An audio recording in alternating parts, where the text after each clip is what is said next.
그러한 사건들 가운데서 하나님께서 놀랍게 구출하여 주신 사건들 또는 구조하여 주신 사건들을 한번 묶어서 우리가 함께 좀 나눠봤으면 합니다.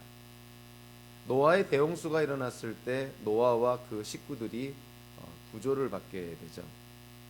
요셉이 형들의 미움으로 구덩이에 빠졌을 때 요셉이 구덩이로부터 살아나는 구조를 받게 됩니다.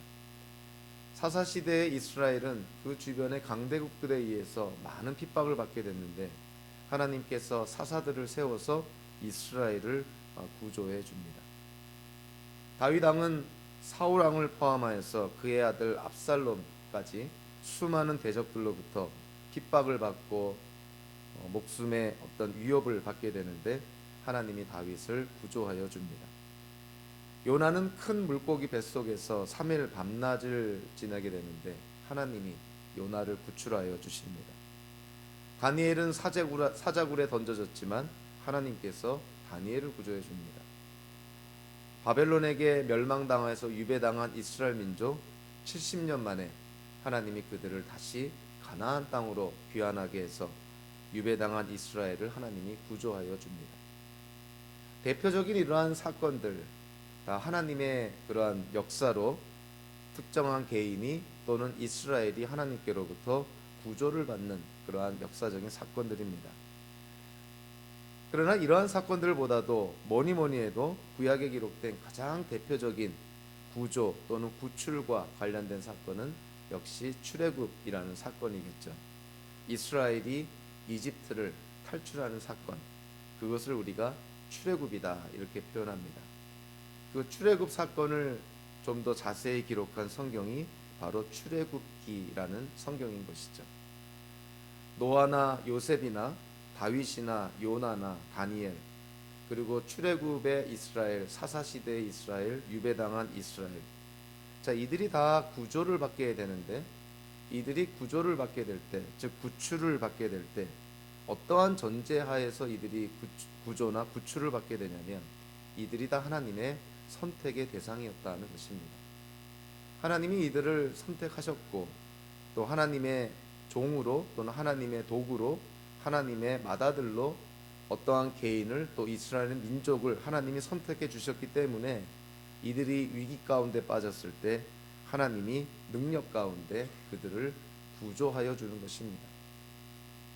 그래서 구원이라는 것의 근원적인 의미가 구조 또는 구출이라는 그런 개념을 우리가 생각한다면 구원을 받는다, 이거는 하나님의 특별한 선택받은 대상들에게 적용이 되는 것이죠. 모든 사람들에게 적용되는 표현이 아닌 것입니다. 모세가 오늘 하나님을 찬양합니다. 그 하나님을 찬양할 때 특별히 1절부터 12절까지는 하나의 사건을 상기하면서 기억하면서 그리고 이 출애굽기를 읽는 이스라엘 민족으로 하여금 기억을 되새기게 하면서 하나님을 찬양합니다.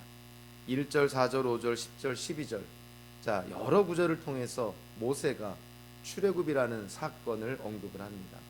하나님이 이집트 군대를 홍해 속에 쳐 넣으셨다는 것이죠. 그래서 하나님이 우리의 구원이 되시고 힘이 되시고 노래가 되신다, 이런 어떤 신앙 고백, 찬양을 드리게 됩니다. 출애굽이 왜 우리에게 중요하냐면 이스라엘이 이집트를 탈출하여서 가나안 땅으로 가는 이런 출애굽 사건은요, 우리에게 구원을 이해하는데 하나의 좋은 표상 또는 표징, 그림자 같은 역할을 합니다. 자, 먼저 이 출애굽이라는 사건이 일어나게 된 배경을 한번 살펴보면요, 야곱의 그 아들 가운데 요셉이 있습니다. 요셉은 그의 자손들과 함께 이집트 고센 지방으로 내려가서 거기에서 정착을 하게 되는데 약 70명 정도 식구들이 이집트로 내려갑니다. 그로부터 430년 동안 이집트에서 이 야곱의 자손들이 번창을 하게 됩니다. 자식이 자식을 낳고 이렇게 430년 동안 살다 보니까 70명에 불과했던 야곱의 식솔들이 이제는 200만 명이 넘는 거대한 민족으로 성장하게 된 것이죠. 이집트 바로 왕이 요셉이 국무총리로 있으면서 선정을 베풀 때는 요셉에게 감사함을 느꼈는데, 시간이 지나면서 요셉도 죽고, 그리고 요셉에게 고마움을 느꼈던 바로 왕도 죽고, 이러다 보니까 이스라엘 백성의 수가 많아지고 이스라엘 민족이 점점 커지는 것에 대해서 이집트의 바로 왕과 그의 관리들은 위협을 느끼게 됩니다. 그래서 이스라엘 민족을 박해하게 되죠. 핍박을 가하게 되죠. 그래서 소위 말하는, 우리 한국적으로 표현하면 3D와 같은 아무도 하기 싫어하는 힘든 그런 중노동을 이 이스라엘 민족에게 시키게 되는 것이죠. 벽돌을 굽게 하거나 어떤 그 건설 현장에 동원되거나 이런 어떤 그 중노동, 노동력을 착취하게 되는 것이죠. 그럼에도 불구하고 이스라엘 민족이 계속 수가 늘어나고 계속 그 이스라엘 민족이 커집니다. 그래서 이집트 바로 왕이 두 번째로 생각한 그 계획이요, 끔찍하게도 그 이스라엘의 남자 아이들을 다 죽이라는 그러한 유아 살해의 그런 학살 명령을 내립니다. 이러한 박해와 이러한 학살의 위협 아래서 이스라엘은 하나님께 기도하는 것이죠. 우리를 구원해 달라고 하나님께 도움을 구합니다. 출애굽기에 보니까 하나님께서 그들의 기도를 들으시고 아브라함과 이삭과 야곱에게 한 하나님의 약속을 하나님이 기억하셨다. 그래서 결국 하나님이 이제 움직이셔서 이스라엘을 구원하십니다. 여기서 우리는 구원의 패러다임을 하나 보게 되는데요. 이스라엘 민족은 자신들의 어떤 그러한 상황, 현실, 그리고 이런 박해와 학살의 위협 속에 있는 걸 알면서도 스스로를 구원할 수 없는 무능력한 민족이었다는 것이죠. 아무리 200만 명이 넘는 민족이라 하더라도 이집트의 그러한 통치 아래서 이들은 정말 무기력한 그러한 민족이었던 것입니다. 그래서 이들은 구원의 필요성을 느꼈다 하더라도 스스로의 힘으로 구원을 할 수 없는 그런 절망적인 상태에 있었던 것이죠. 이러한 그들에게 하나님께서 모세라는 구원자를 보내어서, 지도자를 보내어서 모세를 통해 이스라엘 민족을 이집트에서 탈출시키는 것입니다. 이것은 현재 우리 기독교인들이 직면했던 상황과 별반 다를 바가 없는 것이죠. 우리는 태어날 때부터 죄인으로, 그리고 죄를 갖고 태어나니 이 죄를 갖고 있는 이상 하나님의 징계를 피할 수가 없는 것이고, 그리고 이 죄 문제가 해결되지 않은 상태에서 마지막 심판을 받게 되면 우리는 하나님께로부터 징계, 죽음이라는 징계를 받을 수밖에 없다는 것이죠. 그러나 우리는 우리 힘으로 우리의 이 죄 문제를 해결할 수가 없습니다. 그래서 하나님께서 메시아 그리스도를 이 땅에 보내신 것이고, 그분을 통해서 우리를 구원하여 주신 것이죠. 그러니까 이 출애굽 사건의 배경은 현대 우리 기독교인들이 지금 경험한 이 구원의 어떤 그림자 같은 역할을 합니다. 또 그뿐만이 아니고요, 실제로 오늘 본문에 직접적으로 관계가 있는 그 사건이 출애굽기 14장에 기록된 사건입니다. 자, 이스라엘 민족이 이제 마침내 이집트를 떠나서 하나님이 약속한 땅을 향해서 진군하게 됩니다. 여러분들, 이집트의 바로 왕이요, 모세가 하나님의 명령으로 자기 백성들, 여호와의 백성들 이스라엘을 놓아달라고 했을 때 바로 왕이 순순히 놓아줬을까요? 200만 명이 넘는 이스라엘 민족의 노동력, 그 노동의 가치를 생각하면 굉장한 경제적인 손실인데 바로 왕이 순순히 응할 리가 없는 것이죠. 그래서 고집을 피우다가 하나님이 내린 10가지 재앙을 겪게 됩니다. 마지막 10번째 재앙이 죽음의 천사를 통해서 사람이든 동물이든 첫 번째 난 것은 다 죽임을 당하는 하나님의 그런 어떤 징계, 저주를 받게 되죠. 그때서야 이집트의 바로 왕이 이스라엘 민족을 놓아줍니다. 그래서 모세를 지도자로 해서 그 당시에 전쟁에 참여할 수 있는 20세 이상의 남자의 수가 60만 명이 넘었는데요. 그래서 남녀노소를 다 우리가 염두에 두면 적어도 200만 명이 됐을 거라는 것이죠. 그 200만 명의 이스라엘 민족이 이집트를 떠나서 이제 광야로 나오게 됩니다. 바로 왕이 그 10가지의 재앙을 겪고 나서 이제 이스라엘의 하나님이 무서워서 이스라엘을 놓아 주기는 했지만 막상 놓아주고 나니까 너무나 아까운 거예요. 그 경제적인 가치, 그 노동력. 그래서 바로 왕이 그 이집트의 관리들과 함께 상의를 해서 그 당시 세계 최정의 그런 부대, 이 말이 끄는 병거, 이거를 이끌고 이스라엘 민족을 추격합니다. 이스라엘은 이제 이집트를 떠나 광야를 지나다가 홍해 앞에 도달하게 됐는데 뒤를 보니까 이집트의 정예 군대가 추격해 오고 있는 것이죠. 앞에는 홍해가 놓여 있고 뒤에는 이집트의 군대가 추격하고 있습니다. 진퇴양난인 것이죠. 어떻게 할 방법이 없는 것이죠. 시간이 지나면 결국 이집트의 정예 부대에 따라잡혀서 수많은 이스라엘 사람들이 학살을 당하게 될 것이고 잘 되어야 이집트에 다시 노예로 끌려가게 되겠죠. 이러한 상황에서 하나님이 모세를 통해 놀라운 기적을 행하십니다. 눈앞에 있는 홍해가 갈라지는 역사가 일어난 것이죠. 그래서 이스라엘은 갈라진 홍해의 그 바닥을, 그것도 축축한 바닥이 아니라 마른 바닥을 밟고 지나갔다는 것이죠. 하나님의 역사였던 것이죠. 뒤를 쫓았던 이집트의 정예 부대는 이 홍해 안으로 들어왔다가 다시 파도가 회복이 되므로 바람이 다시 불어서 결국 홍해 그 물에 의해 그들은 다 몰살을 당하게 됩니다. 여기서도 우리는 구원의 하나의 패러다임을 보게 되는 것이죠. 인간은 죄와 죄의 결과들, 특별히 죽음이라는 그런 죄와 죄의 결과, 죽음에 의해서 정말 진퇴양난에 이러지도 저러지도 못하는 그런 절망적인 상황에 인간이 놓여져 있는 것이죠. 앞으로 나아갈 수도 없고 뒤로 물러설 수도 없는, 시간이 지나면 죽을 수밖에 없는 그런 죄의 문제를 지닌 인간. 여기에 하나님께서 메시아 그리스도를 보내신 것이고 그분을 통해서 구원을 허락하신 것이죠. 출애굽이라는 사건의 배경과 실제로 홍해에서 일어난 그 기적을 통해서 우리는 구원에 대한 개념을, 구원에 대한 이해를 할 수가 있습니다. 그래서 이 구원과 관련돼서 성경에서는요, 이 출애굽 사건을 많이 언급을 합니다. 그러니까 출애굽이라는 역사적 사건은 앞으로 수천 년 후에 일어날 예수 그리스도를 통해서 이 땅에 임할 구원의 사건의 그림자 역할을 하는 것이죠. 그래서 우리가 출애굽 사건을 물론 역사적으로 이해를 해야 되고 그 당시 시대적이고 사회적인 정치적인 상황에서 이해를 해야 되지만 출애굽이라는 사건은 영적으로 이해가 되는 것이고 또 구원과 관련돼서 우리에게 아주 중요한 메시지를 전해줍니다. 인간은 죄로 말미암아 죄인으로 이 땅에 태어나고요. 그리고 죄의 영향은 인간의 모든 부분에 다 미칩니다. 그래서 전인격적으로 지정이 모든 면에서 인간은 타락이 된 것이죠. 그거를 우리가 전적 타락이라 그럽니다. 그래서 사람은 어느 한 부분도 하나님 앞에 온전한 것이 없는 것입니다. 우리의 지성이나 감정이나 의지 모두가 죄로 말미암아 왜곡이 되고 뒤틀리고 영향을 받게 되었다는 것이죠.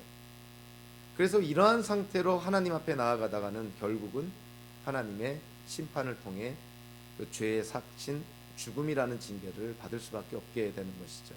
이런 인간의 절망적인 상황 속에 하나님께서 메시아 그리스도를 보내서 우리를 구원하여 주신 것입니다. 마치 절망적인 이스라엘 민족의 상황 속에 모세를 통해서 기적을 일으켜 하나님이 이스라엘 민족을 구원해 준 것과 마찬가지 모습이었던 것이죠. 이스라엘 민족은 이집트를 탈출하여서 광야로 나오게 됩니다. 하나님이 10가지의 재앙을 보내고 홍해를 가르는 기적을 통해서 이스라엘 백성들을 이집트로부터 탈출하게 만드는 것이죠. 자, 그런데 우리가 또 눈여겨봐야 될 것이 뭐냐면 오늘 본문 1절부터 12절까지는 출애굽이라는 사건에 기초하고 있다면요, 13절부터 18절까지 모세가 하나님을 노래하는데, 하나님을 찬양하는데 주제가 바뀝니다.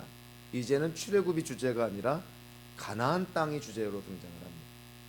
그러니까 지금 모세가 출애굽을 하고 나서 출애굽을 허락하신 하나님을 찬양하고 앞으로 이스라엘 민족이 들어갈 약속의 땅, 가나안 땅을 위해서 그것을 허락하신 하나님을 찬양하며 노래합니다. 여기서 우리는 아주 중요한 그러한 그 구원에 대한 이해를 하게 되는 것이죠. 우리는 구원 그러면 1차적으로 무엇으로부터 구출을 받는다, 무엇으로부터 구조가 된다, 이렇게 우리가 이해가 됩니다. 아주 1차적인 근원적인 이해인 것이죠. 근데 그게 구원의 다가 아니라는 것입니다. 구원은 무엇인가로부터 우리가 구조가 되었다면 어딘가를 향하여서 나아가게 돼 있다는 것이죠. 이스라엘 민족이 이집트를 탈출하여서 광야에서 자기네들 마음대로 텐트 치고 자기네들 원하는 대로 흩어져 살았던 것이 아닌 것이죠. 이스라엘 민족은 이집트로부터 구원을 받아서 하나님이 정해주신 약속의 땅 가나안 땅으로 향했다는 것입니다. 다른 말로 하면 구원에는 방향이 있는 것입니다. 구원받은 자의 삶은 방향이 분명해야 되는 것이죠. 우리가 인생을 얼마를 살든 간에 우리 인생의 방향이 정확해야 된다는 것이죠. 여러분들 구원받은 자의 삶의 방향이 어디를 향해야 될까요? 이스라엘은 출애굽하여서 이집트를 탈출하여서 가나안 땅을 향했습니다. 저와 여러분들은 죄로부터 하나님께로부터 구원을 받아 죄로부터 해방이 되어서 우리는 어디를 향해야 될까요? 신학적인 용어를 사용하면 영화를 향해서 나가야 된다는 것이죠. 영광을 위해서 나가야 된다. 즉 우리는 예수님이 이 땅에 다시 오시면 이 땅에 하나님의 나라가 완전히 임하게 될 것이고 세상의 종말이 오면 믿는 자들, 구원받은 자들은 하나님 나라 안에서 영화로운 상태가 되어서 영생을 누리게 된다는 것을 성경을 통해서 약속받았습니다. 그래서 우리 기독교인들은 예수 그리스도를 믿음으로 죄로부터 구원을 받아, 즉 죄로부터 해방이 되어서 이제는 바로 그 영화의 단계, 영광스러운 그 영화의 단계를 향하여서 한 걸음 한 걸음 나아가야 된다는 것이죠. 여기서 아주 중요한 신학적인 용어를 제가 좀 설명하려고 합니다. 우리가 흔히 회심이라는 단어를 많이 사용을 합니다. 회심했느냐? 회심의 증거가 과연 무엇이냐? 도대체 회심에는 어떠한 요소들이 있는가? 회심, 영어로는 conversion이라고 그러죠. 회심에는 두 가지 요소가 있습니다. 두 가지 요소가 뭐냐면 하나는 회개이고 하나는 믿음입니다. 회개라는 것은 말 그대로 문자적으로 방향 전환인 것이죠. 돌이키는 것입니다. 우리가 하나님 보시기에 악한 길로 가다가 회개했다 하면은 악한 길에서 돌이키는 것입니다. 방향 전환을 하는 것이죠. 자, 그런데 방향만 전환하고 내 멋대로 산다면 그것이 회심은 아닌 것이죠. 회개를 했다, 방향을 전환했다면 그 다음 어떻게 됩니까? 하나님이 기뻐하시는 바른 방향을 향하여서 나아가야 되는 것이죠. 돌이켜서 바른 방향으로 나아가는 것. 그래서 돌이키는 것을 회개라 그러고 바른 방향으로 나아가는 것을 우리가 믿음이라 이렇게 얘기를 합니다. 그래서 회심했다 그러면은 잘못된 죄악된 길을 돌이켜서 예수 그리스도를 믿는 것 또는 예수 그리스도를 향하여서 나아가는 것, 그것을 우리가 회심이라 그럽니다. 그래서 회개와 믿음은 절대 분리되지 않습니다. 자기의 죄를 깨닫고 회개한 자는 메시아 그리스도 예수님을 믿게 되는 것이고요. 예수님을 믿었다 하는 것은 자기의 죄를 깨닫고 회개했다는 것을 전제로 하고 있습니다. 그러니까 회개와 믿음은 개념적으로는 구별이 되지만 동전의 앞면 뒷면처럼 절대로 분리해서 생각할 수는 없는 것이죠. 그래서 회개와 믿음이 합쳐졌을 때, 그것이 일어났을 때 우리는 그가 회심했다 이렇게 얘기를 합니다. 이스라엘 민족이 이집트를 탈출하여서 광야에서 자기네들 마음대로 자기네들 원하는 대로 그렇게 산 것이 아니라 하나님이 정해주신 가나안 땅, 약속의 땅으로 향하여서 진군을 합니다. 현대 기독교인들도 예수 그리스도를 믿고 죄로부터 죄 사함을 받고 그리고 죄로부터 우리가 해방이 되어서 이제는 하나님 앞에 의롭다 칭함을 받는, 하나님 앞에 우리가 의인이 됐는데 의인된 자들의 삶의 방향은 당연히 하나님께서 정해주신 그곳을 향하여서 나아가야 된다는 것이죠. 사도 바울은 에베소에 있는 기독교인들에게 그러한 측면에서요, 우리가 잘 알고 있는 에베소 2장 8절부터 10절까지 말씀을 합니다. 에베소 기독교인들에게 사도 바울이 강조하는 것이죠. 여러분들이 구원받은 것은 행위에 의해서 구원받은 것이 아닙니다. 여러분 안에 무슨 공로나 메리트가 있어서 그런 것이 아닙니다. 여러분이 구원받은 것은 철저하게 하나님의 은혜입니다. 그리고 믿음으로 구원을 받은 것입니다. 그리고 나서 에베소 2장 10절에서 사도 바울이 강조합니다. 하나님이 여러분들을 구원하신 이유가 뭐냐면 하나님이 기뻐하시는 선한 일을 하게 하시려고 하나님이 구원하신 것입니다. 구원에는 목적이 있다는 것이죠. 구원에는 분명한 방향이 있어야 된다는 것입니다. 그래서 저와 여러분들이 구원을 받았는데 우리 인생의 방향이 어디를 향하고 있는가? 항상 성찰하고 반성하고 돌아봐야 되는 것이죠. 구원을 받았다고는 했지만, 예수 믿고 구원과 영생의 약속을 받았다고 했지만, 우리의 인생의 방향이 하나님이 기뻐하시는 방향이 아니라 오히려 하나님의 영광을 가리우고 하나님께 죄가 되고 하나님께 불순종하는 방향으로 우리의 인생의 방향이 놓여져 있다면 그거는 구원받은 성도의 삶이 될 수가 없다는 것이죠. 조심해서 제가 말씀을 드려야 되지만, 도대체 누가 지옥에 갑니까? 우리는 사람들이 이런 오해를 합니다.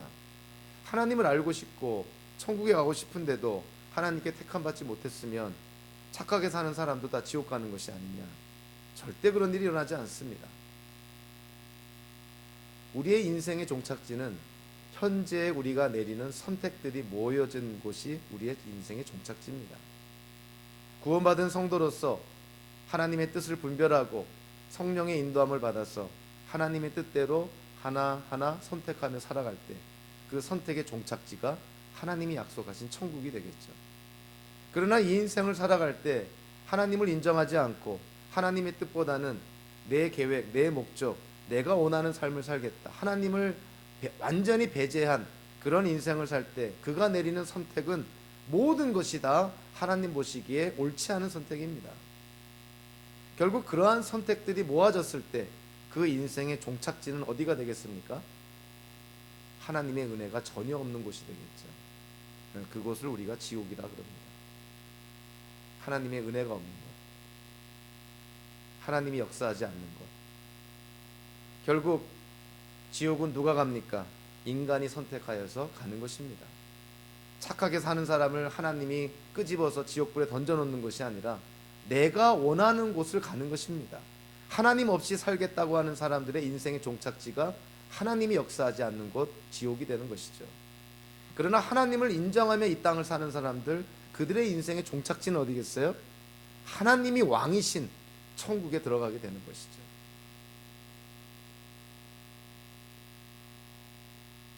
매일매일의 삶 속에서 우리의 인생의 방향이 어디를 향하고 있는가? 과연 우리의 인생에는 어떠한 향기가 뿜어나고 있는가? 정말 하나님을 향하여 나아가고 있는가? 하나님의 말씀에 순종하며 우리 살아가고 있는가? 이집트로부터 가나안 땅으로 향하는 이스라엘 민족, 그것이 구원받은 성도의 모습을 사실은 상징적으로 보여줍니다.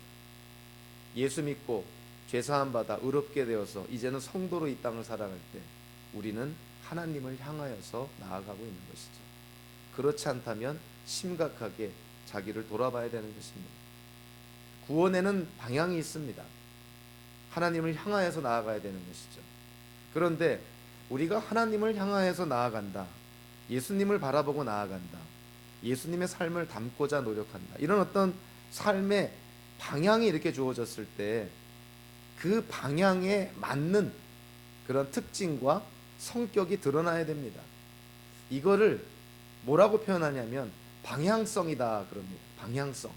영어로는 directional nature라는 표현을 씁니다. 우리가 어떠한 방향으로 나아가고 있다면 그 방향에 걸맞는 특징이나 모습들이 나타나야 된다는 거예요.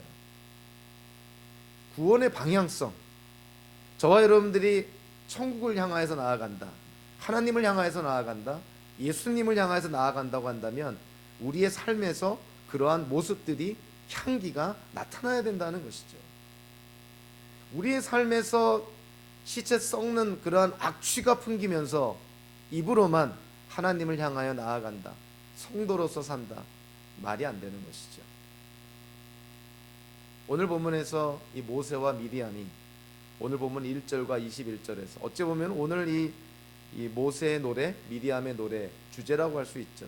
1절과 21절 시작과 끝을 같은 내용을 담습니다.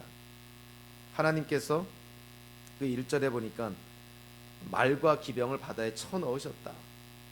하나님이 출애굽하시면서 홍해로 이집트의 정예 무대를 다 수장시키고 몰살시켰다 하는 것입니다. 그러면서 모세와 미디암은 그들에게 구원을 허락하신 하나님을 찬양합니다. 이스라엘 민족이 출애굽을 하여서 가나안 땅을 향하여 나아갈 때 그들이 광야를 지나가게 되는데요, 광야는 그냥 산들바람이 들고 푸른 초장에 시냇가가 흐르는 그런 광야가 아닙니다. 사막인 것이죠. 사막이라는 광야를 지날 때 그들은 얼마나 힘든 과정을 겪어 나아갈까. 그런 그들에게 출애굽의 역사를 일으키신 하나님, 가나안 땅을 약속의 땅으로 주신 하나님을 찬양하며 하나님을 노래하는 모습들이 나타났다는 것이죠. 구원받은 자의 모습이 과연 무엇일까?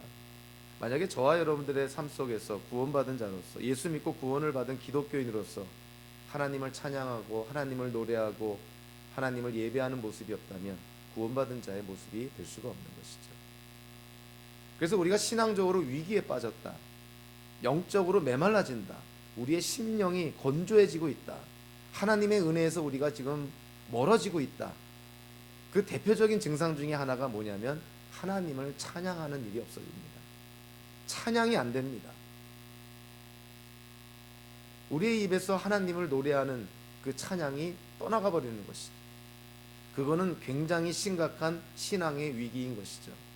구원받은 자는 이스라엘 민족처럼 또 현대의 기독교인들처럼 비록 광야 같은 이 세상을, 험난한 이 세상을, 하나님의 저주받은 이 세상을 살아나아갈 때 어떠한 열악한 상황 속에서도 하나님을 찬양하는 모습이 나와야 된다는 것이죠. 이스라엘 민족은 구원의 시작이 출애굽이었다면 구원의 결과는 가나안 땅입니다. 그러면 광야 생활은 구원의 과정에 해당되겠죠. 구원의 과정 속에 이스라엘 민족이 보여준 하나님을 찬양하고 노래하는 모습, 저와 여러분들 구원받은 자로서 이 땅을 살아갈 때 우리의 모습 속에 마찬가지로 나타나야 될 모습입니다. 하나님을 찬양하고 하나님을 노래하고 우리에게 구원과 영생을 약속하신 하나님을 찬양하는 모습이 나타나야 되는 것이 당연한 것입니다. 그래서 우리는 이런 출애굽의 사건을 통해서요, 이 구원에 대한 보다 일반적이고 보편적인 이해를 할 수 있습니다. 다시 한번 우리가 한번 돌아볼까요? 이스라엘 출애굽합니다. 이스라엘 광야 생활하게 되죠. 그리고 이스라엘 가나안 땅에 들어갑니다. 이것은 구원의 과거, 현재, 미래를 나타내는 것이라 볼 수가 있는 것이죠. 우리가 인생을 살면서 언젠가 예수 그리스도를 믿었기 때문에 우리는 죄로부터 해방이 되었고 이제는 죄인이 아니라 의인이 되었고 이 세상에 속한 자가 아니라 하나님의 자녀가 되었습니다. 어찌 보면 우리가 영적으로 출애굽한 것이죠.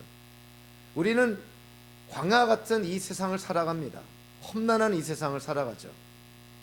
그리고 우리는 예수님이 이 땅에 다시 오실 때 하나님이 우리에게 약속하신 구원과 영생을 받아 누리게 되는 것이죠.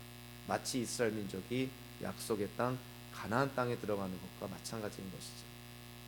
그래서 이 출애굽의 시작과 광야 생활 가나안 땅으로 진입은 이 구원의 시작, 구원의 과정, 구원의 결과, 구원의 과거, 현재, 미래를 보여주는 그러한 표상, 표징, 그런 어떤 사인이 되는 것이죠. 우리는 예수 믿고 의롭게 된 것을 칭의라 그럽니다. 이것은 구원의 과거적인 측면이죠. 우리 과거 언젠가 예수 믿고 의롭게 되었다는 것이죠. 그러면 의롭게 된 기독교인들이 현재를 성도로 세상과 구별된 성화의 삶을 사는 걸 우리가 말 그대로 성화라 그럽니다. 구원의 현재적인 측면이죠. 우리가 날마다 하나님의 말씀대로 거룩하게 구별되게 살려고 노력하는 것. 그러다가 마지막에 우리가 도달하는 것이 뭡니까? 영화라는 단계에 들어가게 되는 것이죠. 그것은 구원의 미래적인 측면입니다. 그래서 우리가 성경을 읽을 때 구원과 관련된 표현이 나오면 이것이 구원의 과거적인 측면을 강조한 건지, 구원의 현재적인 측면을 강조한 건지, 구원의 미래적인 측면을 강조한 건지 문맥적으로 우리가 판단을 해야 됩니다. 어떤 때는 우리가 구원을 받았다는 표현을 씁니다. 어떤 때는 구원이 가까웠다라는 표현이 있습니다. 어떤 때는 구원을 이루어 나가라는 표현을 씁니다. 이것이 다 구원의 과거, 현재, 미래적인 측면으로 표현되는 것이죠. 우리가 예수 믿고 의롭게 됐다는 것을 구원을 받았다고 표현합니다. 예수님이 이 땅에 다시 오심으로 말미암아 우리가 영화롭게 되는 것을 구원이 가까웠다고 표현하죠. 구원을 이루라. 구원받은 자의 삶의 증거를 나타내라. 삶의 열매를 보이라. 그것이 구원의 현재적인 성화의 삶을 강조하는 것이죠. 그러니까 같은 구원에 대한 이야기를 하더라도 이것이 과거적인지 현재적인지 미래적인지를 문맥적으로 우리가 파악을 해야 됩니다. 그래서 출애굽이라는 사건은 우리에게 구원을 이해하는데 아주 좋은 시각적인 효과인 것이죠. 역사적인 어떤 모델이 되는 것이죠. 이스라엘이 이집트를 탈출을 합니다. 광야를 지납니다. 그러다가 약속의 땅 가나안 땅으로 들어갑니다. 기독교인들은 예수 그리스도를 통해서 죄로부터 해방을 받고 죄사함을 받게 되는 것이죠. 이 세상을, 험한 광야 같은 이 세상을 살아가게 됩니다. 그러다가 하나님이 약속하신 구원과 영생, 예수님이 이 땅에 다시 오실 때 구원과 영생을 우리가 누리게 되는 것이죠. 그래서 출애굽이라는 사건은 구원과 관련돼서 우리에게 정말 아주 중요한 그런 어떤 모델이 되고 사인이 된다고 볼 수가 있습니다. 출애굽이라는 사건을 구원과 연결해서 이해할 때 예수 그리스도가 빠져서는 구원에 대한 온전한 이해가 되지는 못합니다. 찬찬히 우리가 한번 나눠보면 여러분들 구약에 하나님께서 세우신 이스라엘의 지도자 가운데 한 명이 여호수아입니다.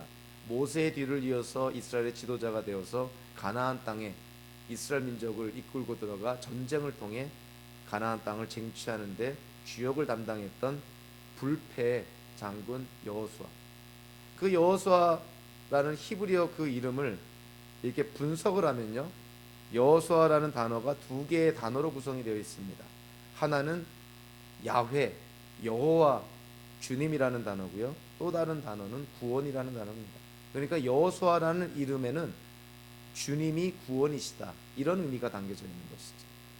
그런데 히브리어로 된 이 여호수아를 헬라어로 그대로 음역을 하면, 이 음역이라는 말은 뉴욕이라는 그 영어로 된 도시 이름을 한글로 뉴욕이라고 쓴 것을 음역이라고 합니다. 그래서 히브리어로 된 여호수아라는 이 이름을 헬라어로 음역을 하면 예수라는 이름이 나오는 것이죠. 그래서 예수라는 이름 그 안에, 이름 그 자체에 하나님이 구원이시다라는 의미가 담겨져 있습니다. 그래서 사도 마태가 마리아가 아들을 낳을 것이고 그 아들의 이름이 예수라고 이름이 될 것이고, 그 예수라는 그 이름의 의미가 자기 백성을 그들의 죄에서 구원하신다라는 뜻이라고 사도 마태가 해설을 하고 있습니다. 그러니까 그 예수라는 이름은 하나님이 구원이시다, 하나님이 우리를 구원해 주신다, 하나님이 우리의 구원자이시다, 이 의미가 담겨져 있다는 거예요. 그래서 예수님이야말로 우리의 구원자인 것이죠. 예수를 통해서 우리는 구원을 받습니다. 예수님이 도대체 우리를 무엇으로부터 구원해 주시나요?